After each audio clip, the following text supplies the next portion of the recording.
Hay pueblos que desaparecen cuando pierden su tierra. Hay pueblos que desaparecen cuando pierden su templo. Hay pueblos que desaparecen cuando son expulsados una y otra vez de cada rincón donde intentan reconstruir su vida. El pueblo judío perdió su tierra, perdió su templo 2 veces y fue expulsado de casi todos los territorios donde se estableció durante más de 3000 años. Y sin embargo, sigue aquí. ¿Cómo sobrevive una civilización a la destrucción total de todo lo que la sostenía? Esa es la pregunta que vamos a responder en este documental. El recorrido completo del judaísmo, desde una promesa hecha a un solo hombre en el desierto, hasta un Estado moderno reconocido por la ONU. Vamos a recorrer los textos bíblicos, las guerras, los exilios, las academias de sabios, las expulsiones, el misticismo, la ilustración y la tragedia más grande del siglo XX. Si quieres entender de verdad esta historia, sin resúmenes superficiales, quédate. Esto apenas comienza. Todo empieza, según la tradición, no con un ejército ni con una ciudad, sino con una voz que le habla a un solo hombre: Abraham.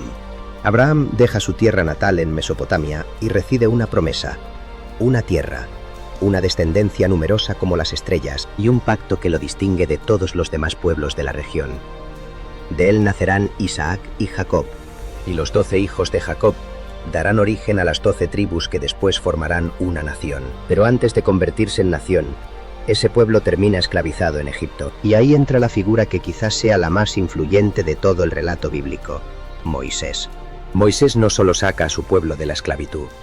En el monte Sinaí recibe algo que va a definir la identidad judía para siempre: una ley. No solo mandamientos religiosos, sino un código completo de justicia, ética y organización social. A partir de ese momento, el pueblo hebreo ya no es solo una tribu nómada. Es un pueblo con una ley que lo vincula directamente con lo divino. Durante 40 años vagan por el desierto. Se organizan en tribus, enfrentan crisis internas, rebeliones, hambre. Y finalmente, bajo el liderazgo de Josué, entran en la tierra prometida, Canaán. Durante siglos, el pueblo hebreo se organiza en tribus dirigidas por jueces y caudillos militares.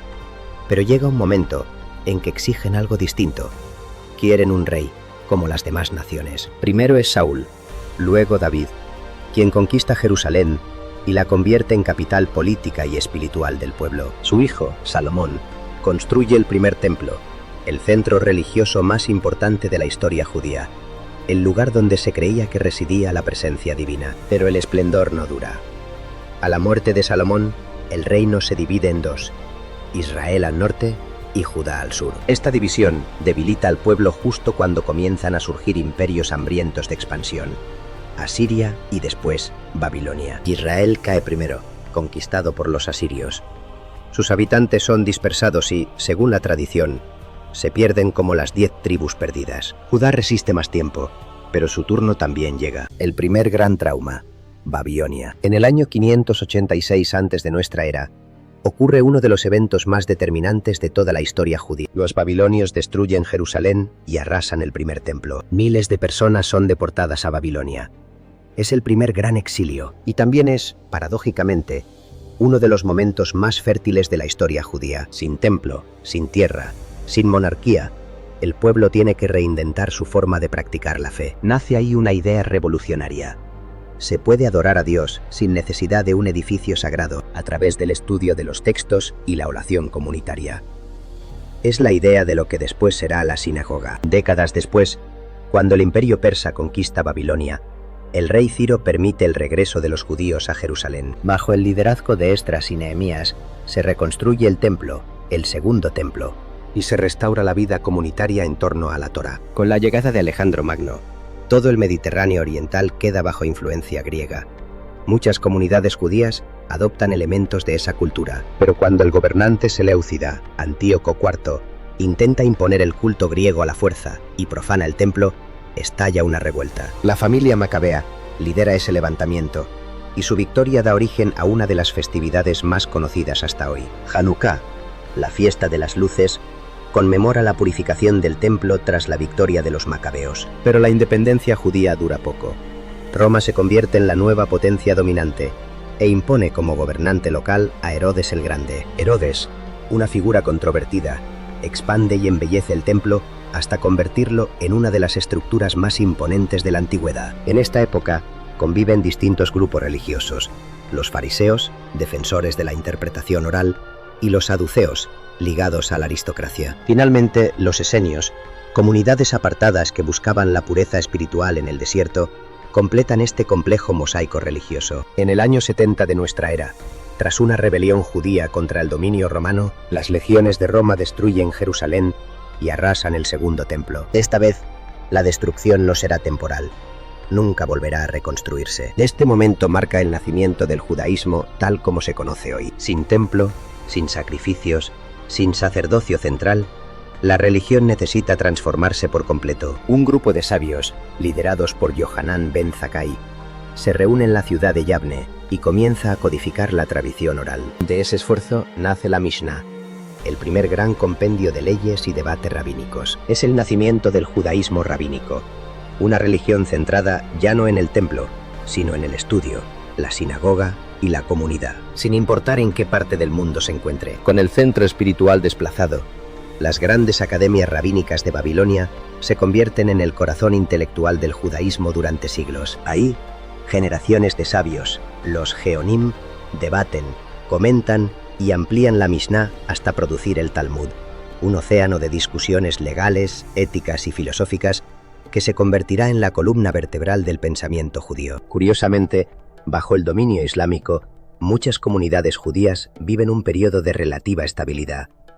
Se les reconoce como gente del libro y se les otorga el estatus de dhimmi.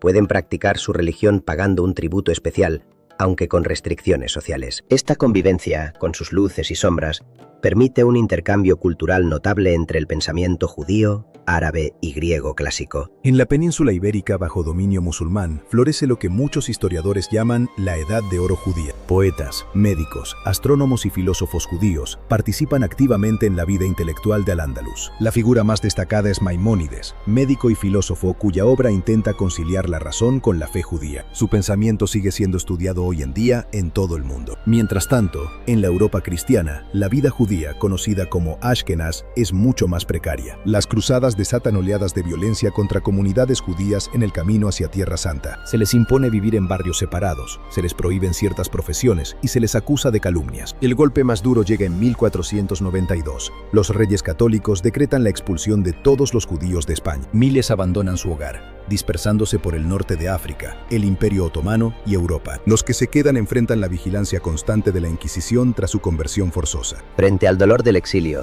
una corriente mística cobra fuerza: la Cábala. Textos como el Zohar proponen una lectura simbólica y profunda de las escrituras, buscando sentido espiritual incluso en medio del sufrimiento histórico. En la ciudad de Safed, el rabino Isaac Luria desarrolla un sistema cabalístico que va a influir profundamente en la espiritualidad judía posterior. Siglos después, en la Europa del Este, surge un movimiento popular que transforma la vida religiosa de millones de judíos: el hasidismo, fundado por el Baal Shem Tov. Este movimiento pone el énfasis en la alegría, la devoción emocional y la cercanía espiritual, en contraste con el enfoque más intelectual y legalista de sus opositores, los Mitnagdim, liderados por figuras como el Gaón de Vilna: luces, ideas y una nueva identidad. Con la llegada de la Ilustración europea, un nuevo horizonte se abre. Muchos pensadores judíos, encabezados por Moses Mendelssohn, impulsan la Haskalah, un movimiento que busca integrar a los judíos en la sociedad moderna sin renunciar a su identidad. Se abren nuevas universidades, se traducen textos y surge un intenso debate interno sobre qué significa ser judío en el mundo moderno. Pero el siglo XIX y principios del XX también traen un antisemitismo renovado, ahora con tintes nacionalistas y raciales, no solo religiosos. Frente a esa hostilidad creciente, el periodista Theodor Herzl llega a una conclusión radical: los judíos necesitan un Estado propio. Así nace el sionismo moderno, un movimiento que impulsará durante décadas el regreso organizado a la tierra ancestral. El siglo XX lleva al pueblo judío al abismo más oscuro de su historia. El régimen nazi, con una maquinaria de odio sistemática, ejecuta el asesinato de 6 millones de judíos europeos durante la Shoah, el Holocausto. Comunidades enteras, con siglos de historia, cultura y tradición, son exterminadas casi por completo. Frente a esa devastación absoluta, en 1948 se proclama el Estado de Israel, cumpliendo la aspiración sionista de un hogar nacional judío. Su fundación desata de inmediato conflictos con las poblaciones árabes de la región, cuyas consecuencias siguen presentes en la actualidad. Hoy, el judaísmo vive repartido entre Israel y una vasta diáspora, especialmente en Estados Unidos, con distintas corrientes, ortodoxa, conservadora, reformista, secular, que debaten constantemente qué significa la continuidad judía en el mundo contemporáneo. 3000 años. Destrucciones, exilios, expulsiones, renacimientos. Un pueblo que perdió su templo 2 veces y aún así, nunca perdió su memoria. Esa es quizás la clave de esta historia. No fue la tierra, ni el templo, ni siquiera el poder político lo que mantuvo unido al pueblo judío durante 3 milenios. Fue la memoria compartida, el estudio constante de un mismo texto, generación tras generación. Si este recorrido te ayudó a entender mejor esta historia, déjanoslo saber con un like y suscríbete.